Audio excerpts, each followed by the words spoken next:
الحمد للہ رب العالمین والصلاة والسلام علی رسولہ النبی الکریم وعلی آلہ واصحابہ اجمعین اما بعد۔ آپ تمام دوستوں کا بہت شکریہ، آپ ہماری آمد پر، ہمارے دعوت پر تشریف لائے۔ پاکستان علماء کونسل 1990 میں قائم ہوئی تھی اور 18 فروری سے لے کر 28 فروری تک پورے ملک میں پاکستان علماء کونسل کا عشرہ تاسیس منایا جائے گا۔ ملک میں اہم ترین شہروں میں علماء مشائخ کنونشن سیمینارز منعقد ہوں گے اور انشاءاللہ مارچ میں پیغام اسلام کانفرنس جو ہے وہ بھی منعقد کی جائے گی۔ پاکستان علماء کونسل کا جو ہدف اور اساس اور بنیاد ہے وہ قرآن کریم کی یہ آیت ہے، وَتَعَاوَنُوا عَلَى الْبِرِّ وَالتَّقْوَى وَلَا تَعَاوَنُوا عَلَى الْإِثْمِ وَالْعُدْوَانِ۔ کوئی اچھا کام کرے، وہ کوئی بھی ہو، اس کو اچھا کہا جائے۔ جو غیر شرعی کام کرے، غیر اخلاقی کام کرے، اس کو غیر اخلاقی غیر شرعی کہا جائے۔ ہمارا تعاون اسی بنیاد پر ملک کے اندر بھی ملک کے باہر بھی ہے۔ ہمیں یہ فخر حاصل ہے کہ پاکستان علماء کونسل دنیا اسلام کی اہم ترین جو تحریکیں عالمی جماعتیں ہیں ان کی ممبر ہے،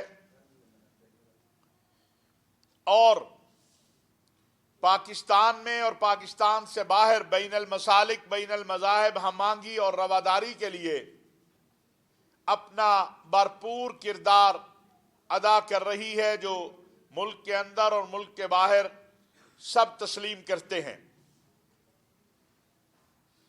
پاکستان کے حالات کے تناظر میں ہم نے 2022-23 اور آج 2023 اور 24 میں چند اہداف پر کیے ہیں۔ سب سے پہلا کہ پاکستان کے اندر بین المسالک بین المذاہب ہم آہنگی اور خلافت راشدہ کے طرز کے نظام کے لیے جدوجہد کرنا۔ خلافت راشدہ کا نظام انصاف ہے، نیکی ہے، طاقتور کو کمزور بنانا اور کمزور کو طاقتور بنانا ہے۔ آج ہمارے ہاں آٹے کے لیے لائنیں لگی ہیں، مہنگائی سب کے سامنے ہے، لیکن تاریخ شاہد ہے کہ خلافت راشدہ کے نظام میں خلیفۃ المسلمین خود آٹا اٹھا کے گھر کی دہلیز پر پہنچاتا ہے، انصاف گھر کی دہلیز پر ملتا ہے۔ آج ہمارا نظام عدل تقاضا کرتا ہے کہ اس میں اصلاحات ہوں۔ اگر ہم دیکھتے ہیں تو ہمارے عدالتی نظام میں آج کل تو سارا دن ہی سیاسی کیس چل رہے ہیں۔ میرا سوال یہ ہے کہ جو لاکھوں لوگ جیلوں میں ہیں، جن کی رہائی، جن کی ضمانت، جن کے کیسز پڑے ہوئے ہیں، میری چیف جسٹس آف پاکستان سے اپیل ہے کہ جناب سیاسی مقدمات ضرور سنیں۔ ہم یہ نہیں کہتے آئین اور قانون کی بالادستی ہو، لیکن جو جیلوں میں پڑے ہوئے لوگ ہیں، کسی کی ضمانت لگی ہے، کسی کی رہائی کا وقت ہے، کسی کی اپیل ہے، اس حوالے سے بھی کوئی ایکسٹرا وقت جو ہے وہ مہربانی کریں، عدالتوں میں شروع کریں تاکہ لوگوں کو انصاف ملے۔ اسی طرح اس وقت انتخابات کی بات ہو رہی ہے۔ جو آئین اور قانون کہتا ہے اس پہ عمل ہونا چاہیے، لیکن جب تک پاکستان کی سیاسی مذہبی جماعتیں ایک ٹیبل پہ بیٹھ کے انتخابی نظام میں اصلاحات نہیں کرتی اور یہ طے نہیں ہو جاتا کہ آئندہ جو الیکشن ہوگا وہ سارے قبول کریں گے، اس الیکشن کا فائدہ کیا ہوگا جو آپ ابھی کروائیں گے؟ قوم کا کے پاس پیسہ نہیں ہے آپ کے پاس، آپ روزانہ جو ہے پیٹرول کی قیمتیں بڑھا رہے ہیں، آئی ایم ایف کی وہ شرائط جو ناقابل قبول ہے وہ بھی قبول کر رہے ہیں، تو یہ اربوں روپیہ جو انتخابات میں لگے گا اور اس سے اگلے دن پھر سڑکوں پہ لوگ ہوں گے کہ جی ہم تو اس کو نہیں مانتے، اس کا کیا حل ہے؟ کیا ضرورت نہیں ہے کہ انتخابات سے پہلے یہ طے کیا جائے کہ نظام انتخابات اور الیکشنز میں لگنے والا جو پیسہ ہے، ایک آدمی جو کروڑوں روپے لگا کر آتا ہے وہ عوام کی کیا خدمت کرے گا؟ اور یہ سب کو پتا ہے، یہ کوئی مخفی بات نہیں ہے کہ الیکشن کے اندر کتنا پیسہ لگتا ہے اور کس طرح الیکشن کمیشن کے ضابطہ اخلاق کی دھجیاں بکھیری جاتی ہیں۔ اور وہ ہمارے ایک دوست نے پچھلے دنوں کہا تھا کہ سب سے پہلے پارلیمان میں جا کے یہ جھوٹ بولا جاتا ہے کہ میں اتنے پیسے لگا کے پارلیمان میں آیا ہوں۔ سب سے بڑا جھوٹ یہ ہوتا ہے، کیونکہ وہ 50 لاکھ یا 20 لاکھ یا 25 لاکھ وہ تو ایک دن میں لگ جاتا ہے الیکشن میں۔ قطعاً ہم یہ نہیں کہہ رہے کہ ملک میں انتخابات نہیں ہونے چاہیے، ہم یہ کہتے ہیں کہ انتخابات سے پہلے کوئی ضابطہ بننا چاہیے کہ تاکہ دوبارہ یہ جو کچھ اس وقت پاکستان کئی سال پیچھے چلا گیا ہے، اس کی وجہ کیا ہے کہ پاکستان میں سیاسی استحکام نہیں ہے۔ ایک طرف دہشت گردی کا عفریت ہے، ابھی پشاور میں جو سانحہ ہوا مسجد میں، اور اس کے علاوہ دوسری طرف ملک کے اندر سیاسی قیادت کا آپس میں نہ مل بیٹھنا، یہ ایک بہت بڑا سوالیہ نشان ہے کہ ہم کس طرف جا رہے ہیں۔ ہم کہتے ہیں ہر جماعت اپنے ہم نہیں بیٹھے، پاکستان کی مذہبی قوتوں پہ ہمیشہ الزام لگتا تھا کہ یہ نہیں بیٹھتی۔ پیغام پاکستان میں ہم سب آپس میں بیٹھے نہیں، ہم نے قوم کو پیغام پاکستان کی صورت میں ایک متفقہ بیانیہ اور فتویٰ نہیں دیا۔ تو اگر یہ پاکستان کے علماء مشائخ کر سکتے ہیں تو سیاسی زعماء کیوں میثاق پاکستان نہیں کر سکتے ہیں؟ ان کو اس طرف توجہ دینی چاہیے۔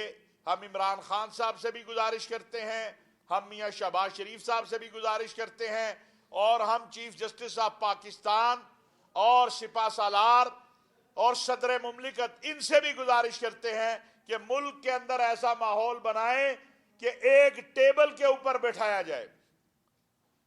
اگر ہم کہیں کہ سپہ سالار بٹھائیں تو کچھ لوگ کہیں گے کہ یہ آپ فوج کو دعوت دے رہے ہیں۔ ہم کہتے ہیں چیف جسٹس صاحب بٹھا لیں، صدر مملکت بٹھائیں، لیکن یہ عام آدمی جو ہے، چونکہ محراب و منبر کا عام آدمی سے واسطہ ہے، اس وقت اس کے حالات بہت برے ہیں۔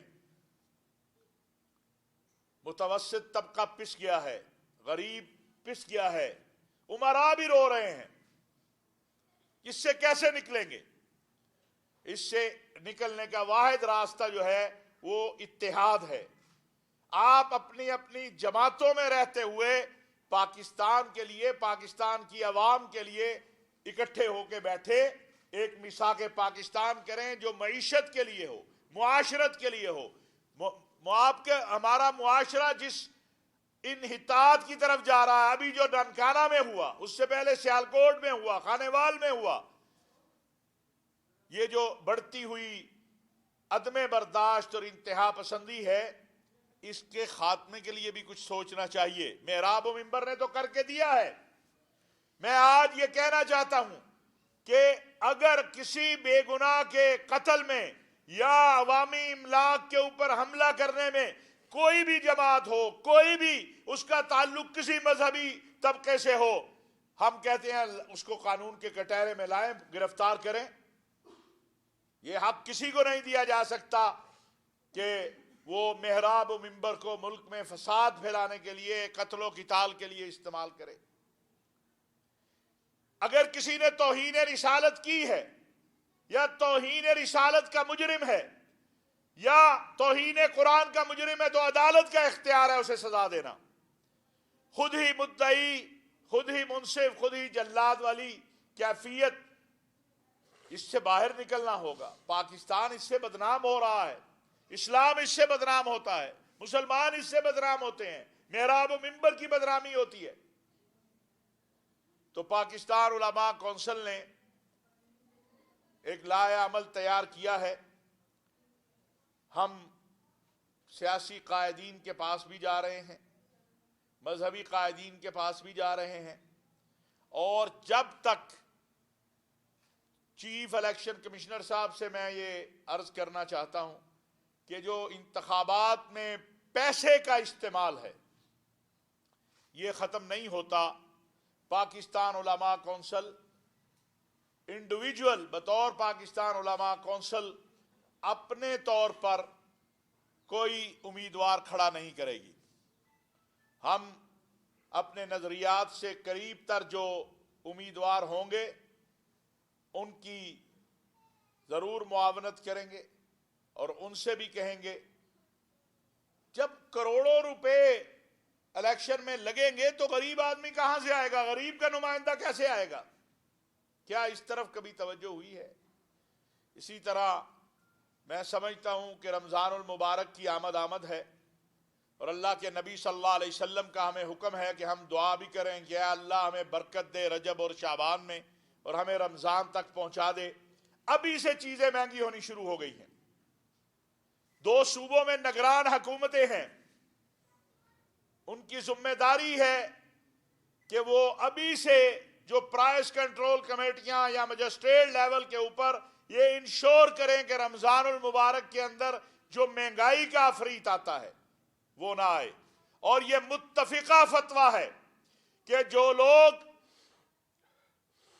انسانوں کے اوپر ذخیرہ اندوزی کر کے ان کی حیات زندگی کو تنگ کرتے ہیں، ذخیرہ اندوز کے لیے اللہ کے نبی صلی اللہ علیہ وسلم نے بڑی وعید بیان کی ہے، وہ اپنے پیٹوں میں جہنم نہ بھریں۔ میں آج یہ کہنا چاہتا ہوں کہ اگر کسی کا یہ تصور ہے کہ وہ یہاں تو 10 روپے کی چیز 50 کی بیچے اور رمضان میں جا کے وہ اعتکاف میں بیٹھ جائے یا عمرے میں چلا جائے، تو اللہ کے ہاں یہ جو ظلم وہ کر رہا ہے، ذخیرہ اندوزی کا، مہنگائی کا، لوگوں کی حیات کو تنگ کرنے کا، اللہ کے ہاں اس کی معافی نہیں ہوگی۔ اگر اس کا یہ تصور ہے کہ وہ سبیل لگا لیتا ہے یا وہ عمرے پہ چلا جاتا ہے یا اعتکاف میں بیٹھ جاتا ہے، تو جو ذخیرہ اندوزی اس نے کی اس سے معافی مل جائے گی، تو اس سے معافی نہیں ملے گی۔ یا کم تولا ہے یا ملاوٹ کی ہے، تو ابھی سے اس طرف توجہ جو ہے ہم چاہتے ہیں کہ دی جائے۔ پاکستان علماء کونسل پورے ملک میں علماء مشائخ کنونشن کے ساتھ ساتھ تربیتی نشستوں کا اہتمام کر رہی ہے۔ ہم سمجھتے ہیں کہ عوامی سطح پر بھی، علماء اور خطباء کی سطح پر بھی جو عوام الناس کے مسائل ہیں ان کے حل کی طرف توجہ دینی ہوگی، اور مخیر حضرات سے میں اپیل کروں گا کہ وہ آگے بڑھیں اور لوگوں کی مدد کے لیے نکلیں۔ لوگوں سے بھی کہنا چاہتے ہیں کہ وہ کام کو تلاش تو کریں، محنت تو کریں، بیکاری قوم کو نہیں بنانا چاہیے، لیکن اپنے پڑوسیوں کا خیال کرنا، اپنے رشتہ داروں کا خیال کرنا، اپنے ملازموں کا خیال کرنا، یہ اللہ اور اللہ کے رسول صلی اللہ علیہ وسلم کا حکم ہے۔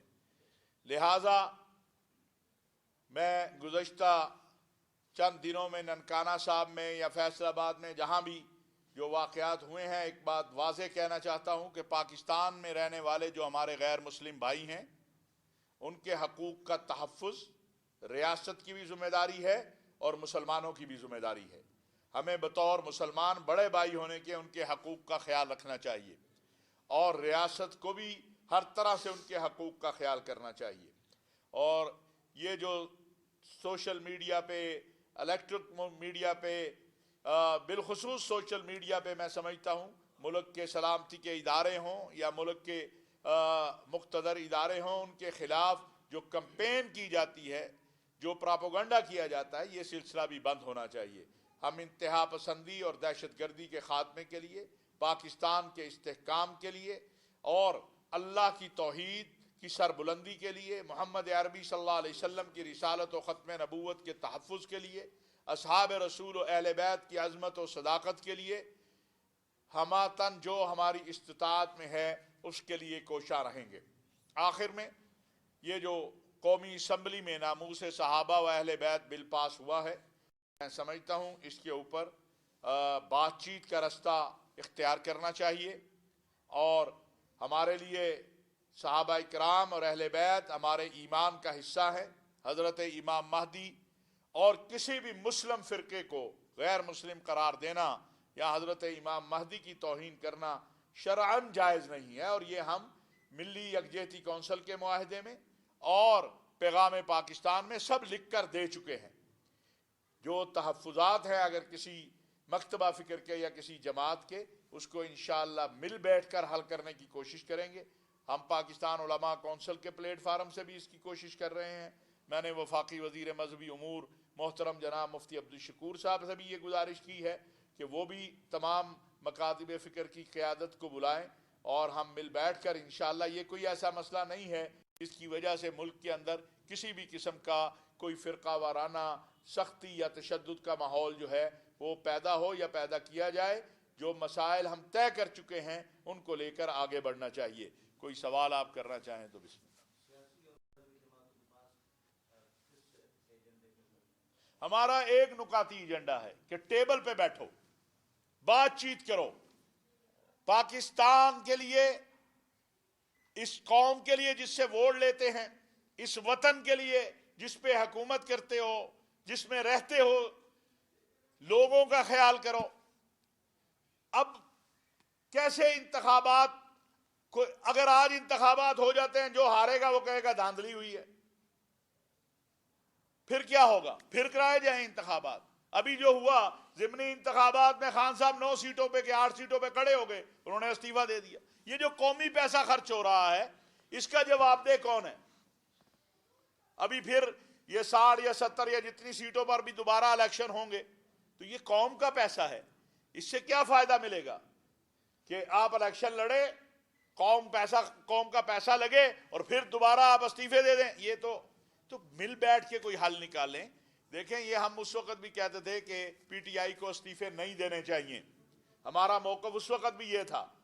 یہیں پریس کانفرنس میں میں نے کہا تھا، عمران خان صاحب سے اپیل کی تھی، آج وہ استعفے واپس مانگ رہے ہیں، اور حکومت جو اسپیکر صاحب ہے وہ استعفے قبول کر رہے ہیں۔ تو ہم کہتے ہیں بیٹھ جاؤ، بیٹھ کے چلو۔ آپ لوگوں تو ماشاءاللہ صاحب ثروت لوگ ہیں، لیکن آپ کا ووٹر تو غریب ہے، اس کے منہ سے تو روٹی نکل رہی ہے۔ جب آپ بیٹھو گے، میں حلفاً کہہ سکتا ہوں کہ اگر اس ملک کے اندر سیاسی استحکام آ جائے، یہ ہمارے قائدین سیاسی جماعتیں آپس میں بیٹھ جائیں، تو پاکستان کے اندر 25 سے 30 ارب ڈالر کی سرمایہ کاری 2 سے 3 سال میں ہمارے دوست ممالک سے ہو سکتی ہے۔ اس وقت صرف واحد مسئلہ یہ ہے، مجھے علم ہے کہ بہت سارے دوست ممالک کی کمٹمنٹ ہے، اور اس کے لیے وہ وزیر اعظم میاں شہباز شریف صاحب کوشش بھی کر رہے ہیں، لیکن یہاں استحکام ہوگا تو کوئی انویسٹمنٹ کرے گا یہاں آ کے۔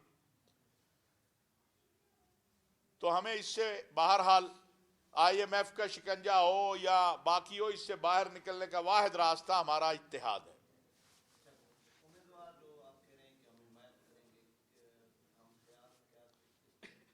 وہ ہر حلقے میں ہم دیکھیں گے کہ اپنی جماعتوں کو، جو ہمارے ذمہ دار ہیں ہر شہر میں، وہ دیکھیں گے کہ کون سا امیدوار جو ہے، جو ہمارا ضابطہ اخلاق ہے اس پہ پورا اترتا ہے، تو اس کی تائید کی جائے گی۔